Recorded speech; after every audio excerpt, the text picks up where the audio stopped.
અમદાવાદ શાહીબાગથી દિવ્યાંગ તિરંગા રેલી યોજાઈ। અમદાવાદની શાહીબાગ પોલીસ કમિશનર કચેરીથી દિવ્યાંગ તિરંગા રેલીનું ભવ્ય આયોજન કરવામાં આવ્યું હતું। પોલીસ કમિશનર શ્રી અનુપમસિંહ ગેહલોત સાહેબે તિરંગો લહેરાવીને રેલીને ફ્લેગ ઓફ કરી હતી। આ યાત્રામાં દિવ્યાંગજનો પોતાના અનુકૂલિત ત્રિચક્રી વાહનો સાથે હાથમાં રાષ્ટ્રધ્વજ તિરંગો લઈને દેશભક્તિના રંગે જોડાયા હતા। સમીર એસ કક્કડ, રણજીતભાઈ ગોહિલ અને બંકિમ પાઠક સહિતના આગેવાનો પણ દિવ્યાંગજનો સાથે રેલીમાં જોડાયા હતા।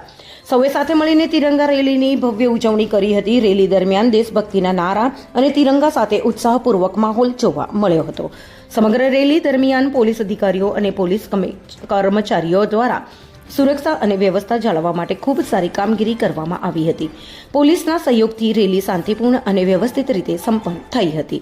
દિવ્યાંગજનોની સમાન ભાગીદારી, સન્માન અને સશક્તિકરણનો સંદેશ આપતી આ તિરંગા રેલી એકતા, દેશભક્તિ અને એક સુગમ્ય ભારતના સંકલ્પનું સુંદર ઉદાહરણ બન્યું હતું।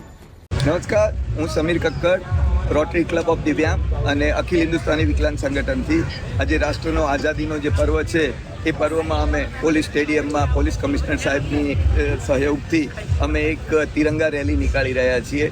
આ તિરંગા રેલીનું જે મુખ્ય કારણ છે કે દેશમાં રાષ્ટ્રભાવ અને એની લાગણીઓ વધે અને એની સાથે એક અમારું પણ એક મેસેજ છે કે સુગમ્ય ભારત, આજે દિવ્યાંગજનો માટે પબ્લિક પ્લેસ સુગમ્ય બને એ પણ અમે આ રેલીના માધ્યમથી જનજાગૃતિ આપશું। તો આપ સર્વેને વિનંતી છે કે આપ સભી પણ અમારા વિડીયોની સાથે જોડાઓ અને રાષ્ટ્રભાવમાં એક ઓતપ્રોત થઈ જાઓ। हम दिखाएंगे सच्चाई की खबर चैनल को लाइक कीजिए, सब्सक्राइब कीजिए और हमारे साथ जुड़े रहिए। हम दिखाएंगे आपको सच्चाई की खबर।